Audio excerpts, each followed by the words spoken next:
वो अपनी बेटी दिशा और अपनी बीवी तारा के साथ रहा करता था। रामू अपनी बेटी को स्कूल भेजना चाहता था, लेकिन गरीब होने की वजह से वो अपनी बेटी को कभी स्कूल नहीं भेज पाता। रामू अपने घर की आर्थिक व्यवस्था चलाने के लिए मजदूरों की तरह खेतों में काम किया करता। उसे जो भी छोटा मोटा काम मिलता वो उसे करके अपने 2 वक्त के खाने का इंतजाम कर लिया करता। ऐसे ही एक रोज रामू खेती करके घर आता है, तभी उसकी बेटी बोलती है, पिताजी आप आ गए, मेरे लिए क्या लेकर आए? अपने पिताजी को माफ करना बेटी, पर आज भी तेरे पिताजी तेरे लिए कुछ नहीं ला पाए। पर मैं तुझसे वादा करता हूँ, एक दिन मैं तेरी इच्छा जरूर पूरी करूँगा। इतना बोलकर रामू अपनी आज की दिहाड़ी अपनी बीवी के हाथ में थमा देता है। अब हमेशा की तरह सुबह होते ही रामू काम के लिए निकल जाता है और आज भी उसे खेत में एक छोटा मोटा काम मिल जाता है। शाम को अपना काम करके रामू घर जा रहा होता है, तभी एक व्यक्ति अपने हाथों में सुनहरी मुर्गी लेकर आता है और रामू से बोलता है, भाई मेरा एक छोटा सा काम करोगे? कैसा काम साहब? ये मेरी सुनहरी मुर्गी है, मैं इसे अपने दोस्त के घर ले जा रहा था उसे गिफ्ट करने के लिए, परंतु अचानक से मेरे घर से फोन आ गया। मुझे पता चला कि मेरे बेटे की तबीयत बहुत खराब हो चुकी है, जिस वजह से मुझे घर वापस जाना पड़ रहा है। परंतु आज मेरे दोस्त का बर्थडे है, तो मुझे ये मुर्गी उसे गिफ्ट करनी है। अगर तुम ये सुनहरी मुर्गी मेरे दोस्त को दे आओगे तो मैं बदले में तुम्हें इसके पैसे दूंगा। पैसे का नाम सुनकर रामू खुश हो जाता है और उस आदमी से बोलता है, ठीक है साहब, आपका काम हो जाएगा, आप मुझे एड्रेस बता दीजिए। ठीक है, मैं तुम्हें एड्रेस देता हूँ, परंतु कल सुबह 10 बजे तुम मुझे इसी जगह पर मिलना। मैं अभी तुम्हें तुम्हारे पैसे नहीं दे सकता, परंतु कल सुबह मैं तुम्हें तुम्हारे पैसे दे दूंगा। इतना बोलकर वो आदमी रामू को वो सुनहरी मुर्गी देकर वहाँ से चला जाता है।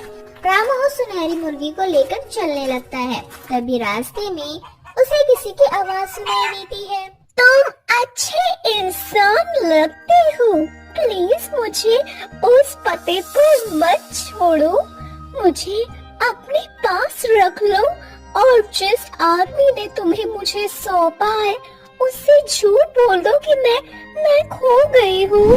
अरे ये आवाज कैसी है जो मुझसे बात कर रही है, पर मुझे नजर क्यों नहीं आ रही? ये मैं हूँ रामू, तुम्हारे हाथों में सुनहरी मुर्गी, मुझे देखो, मैं तुमसे बात कर रही हूँ। अब रामू मुर्गी की तरफ देखता है और उससे बोलता है, ये कैसे मुमकिन हो सकता है? तुम तो एक मुर्गी हो और एक मुर्गी भला इंसान से कैसे बात कर सकती है? वैसे तुम देखने में भी बहुत अजीब हो, मैंने आज से पहले सुनहरी मुर्गी कभी नहीं देखी। हाँ, क्योंकि मैं कोई साधारण मुर्गी नहीं बल्कि एक जादुई मुर्गी हूँ। देखो प्लीज तुम मुझे उस आदमी के हाथों मत सौंपो, नहीं तो वो मुझे मार डालेगा। वो लोग बहुत लालची हैं। अगर मैंने तुम्हें बताए हुए पते पर नहीं छोड़ा तो वो आदमी मेरी जान ले लेगा। इतना बोलकर रामू सुनहरी मुर्गी की तरफ देखता है और कुछ देर सोचने के बाद सुनहरी मुर्गी को अपने साथ अपने घर ले जाता है और बोलता है, सुनहरी मुर्गी तुम फिक्र मत करो, अब से तुम मेरे पास ही रहोगी। कल सुबह जाकर मैं उस आदमी से बोल दूंगा कि जब मैं तुम्हें लेकर जा रहा था तब तुम भाग गई। वैसे यहाँ मेरे अलावा मेरी बीवी और मेरी बेटी रहती है। पिताजी, इस मुर्गी से क्यों बात कर रहे हो आप? वो इसलिए बेटा क्योंकि ये मुर्गी बोलती है। ये सुनते ही तारा और दिशा दोनों हैरान हो जाते हैं, जिसके बाद तारा रामू से बोलती है, आप ये क्या कह रहे हैं? ये मुर्गी बोलती है? वैसे ये मुर्गी दिखने में काफी अद्भुत है, ऐसी मुर्गी मैंने आज से पहले कभी नहीं देखी। हाँ, क्योंकि मैं एक जादुई मुर्गी हूँ। मैं पहले एक तपस्वी बाबा के पास थी, उन्होंने अपनी तपस्या से मुझे सुनहरे रंग का बनाया और मेरे अंदर कुछ जादुई शक्तियाँ डाल दी, परंतु समय के साथ उनकी तबीयत खराब होने लगी, जिसके बाद मरने से पहले उन्होंने अपनी जान मुझ में डाल दी और मैं एक सुनहरी जादुई मुर्गी में तब्दील हो गई। परंतु मैं इस दुनिया की दुष्टता से अनजान थी। मैं इसी तरह से जंगल में घूम रही थी, तभी एक आदमी की नजर मुझ पर पड़ी और उसने मुझे उठा लिया। परंतु मैंने उसका भला चाहा और रोज उसे एक सोने का अंडा देने लगी। परंतु उसका लालच इतना बढ़ गया कि मैंने उसको सोने का अंडा देना बंद कर दिया ताकि उसकी अकल ठिकाने आ सके। परंतु उसके बाद मुझे उसने एक कसाई के हाथों बेच दिया और रामू को सौंप दिया कि वो मुझे कसाई तक ले जाए ताकि वो मुझे मार सके। अगर ऐसा है जादुई मुर्गी तो तुम्हारे साथ अब कुछ नहीं होगा, क्योंकि तुम अब हमारे घर में हो।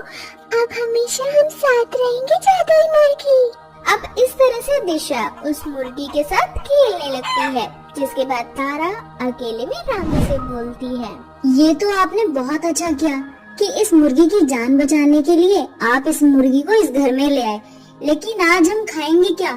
घर में अनाज नहीं है और न ही पैसे जो मैं बाजार से राशन ला सकूं। तारा, तुम बिल्कुल सही कह रही हो। तुम यहीं रुकना, मैं कहीं से उधार राशन लेकर आता हूँ और जब मुझे पैसे मिलेंगे तो मैं वो पैसे चुका दूंगा। इतना बोलकर रामू वहाँ से जाने लगता है, लेकिन वो मुर्गी रामू का रास्ता रोक लेती है और उसे एक सोने का अंडा और बीज देकर उससे बोलती है, रामू तुम और तुम्हारा परिवार बहुत अच्छा है, तुम लोगों ने मेरी जान बचाई, इसीलिए ये सोने का अंडा तुम रख लो और इस बीज को अपने घर के बाहर लगा देना, खेती करना, तब तक तुम इस बीज की खेती करोगे तुम्हें बहुत अच्छा इनाम मिलेगा। परंतु फिलहाल के लिए तुम पहले इस सोने के अंडे को बेच दो ताकि उनसे मिले पैसों से तुम अपने बीवी बच्चों का पेट भर सको। जादुई सुनहरी मुर्गी के बोलने पर रामू बिल्कुल ऐसा ही करता है और वो उसे सोने के अंडे को लेकर मार्केट में बेच आता है और घर के कुछ राशन ले आता है और घर आकर अपनी बीवी के साथ मिलकर खेती करता है। और अगली सुबह होते ही वह उसी आदमी से मिलने के लिए उस जगह पर पहुंच जाता है जहां वो आदमी पहले से ही रामू का इंतजार कर रहा होता है। रामू जैसे ही उसके पास पहुंचता है, वो आदमी रामू से बोलता है, क्यों भाई, मेरा काम हुआ या नहीं? माफ करना भाई साहब, पर मैं आपका ये छोटा सा काम नहीं कर सका। मैं जब उस मुर्गी को लेकर अपने साथ जा रहा था तभी मेरे सामने एक खतरनाक सांप आ गया और मेरे हाथ से वो मुर्गी छूट गई। उसके बाद मैंने उस मुर्गी को बहुत ढूंढा, परंतु वो मुर्गी मुझे कहीं नहीं मिली। रामू की बात सुनकर उस आदमी को बहुत गुस्सा आता है और वो आदमी रामू को पीट कर वहाँ से चला जाता है। तो वहीं दूसरी ओर रामू जब अपने घर पहुँचता है तो वो देखता है कि उसने जिस बीज की खेती करी थी उस जमीन पर बहुत सारी सुनहरी मुर्गियाँ उत्पन्न हो चुकी हैं।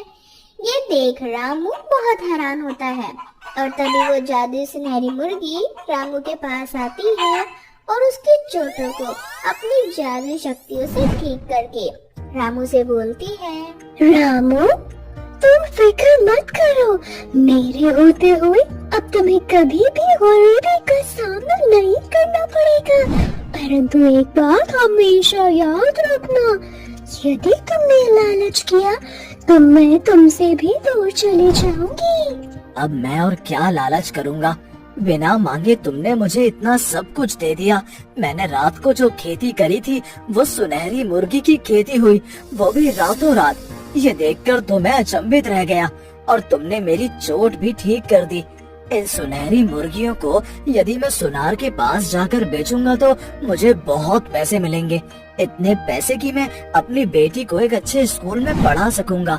मेरे सारे सपने पूरे कर दिए, मुझे अब कुछ नहीं चाहिए। जिसके बाद रामू अपने सभी सपने पूरे करता है और अपनी बेटी को एक बहुत अच्छे स्कूल में पढ़ने के लिए भेजता है और वो सभी एक साथ हंसी खुशी रहने लगते हैं।